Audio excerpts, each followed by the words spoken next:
We're still waiting for the big two to sign in free agency, but another one of the most talented guys available has found a new home. We'd heard rumors that A.J. Pollock was negotiating with the Dodgers after Los Angeles sent Yasiel Puig to Cincinnati, and now it's done. The former Diamondbacks All-Star agreed to a 5-year deal worth $12 million per year. At least, that's the luxury tax payment.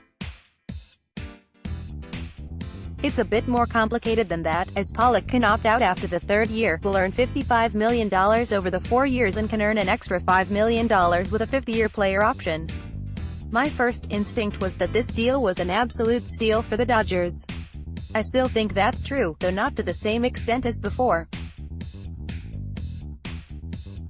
Pollock is very talented as an all-around player, but he hasn't been really great since 2015 and has struggled with injuries since then.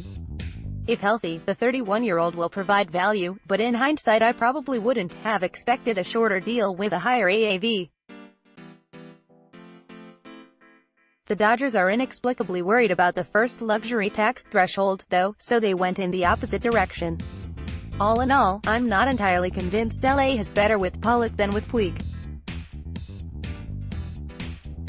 Brad Brach signs with the Cubs. Not too long ago we heard that the Red Sox were interested in relievers in the $2 to $3 million range. That is gross, but if we just take it at face value and go from there, a number of targets emerged. Sean Kelly was specifically named as someone with whom they'd spoken, but other names were speculated. One was former Orioles righty Brad Brach, who is certainly not great, but he was definitely among the best who could be had for something around that price.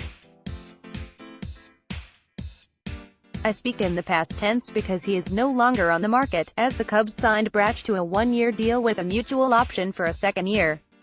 There was initially some confusion about salary, but Brach's deal is worth a guaranteed $4.35 million with a chance to get up to $9 million. Apparently, that may have been too rich for the Red Sox blood, which is a disgusting sentence. If that's more than they're willing to pay, then they aren't going to get anyone who can actually help. Hunter Strickland signs with Mariners. If you were looking for an even cheaper arm with some upside, which, apparently, the Red Sox are, Hunter Strickland could have been the guy. The righty took the reins as the Giants' closer for a short time and has flashed big talent, but he's had injury and maturity issues. Last year he didn't throw a full season and also watched his strikeout rate fall and his walk rate rise. The Mariners are hoping they can help turn things around for the 30-year-old, as they signed Strickland to a 1-year deal. As far as I can tell, the financials haven't yet been released, though it's hard to imagine the deal being worth too much. Strickland has some potential upside, but I don't think the Red Sox missed out too much on this one. Possible return of the 15-day deal. A few years ago, when the latest CBA was agreed to, one of the changes was the 15-day disabled list being shifted down to 10 days, leading to an explosion in DL usage among teams around the league. It's been undeniable manipulation, leading to huge swaths of shuffling between AAA and the majors, particularly among pitchers. The Dodgers are probably the most egregious of the offenders, but really it's everyone. Now, MLB is trying to fight this manipulation by going back to the 15-day absence, along with trying to lengthen the time a player must spend in the minors after being optioned from 10 days to 15. I'm conflicted on this one, though I think I lean towards it probably being a good move.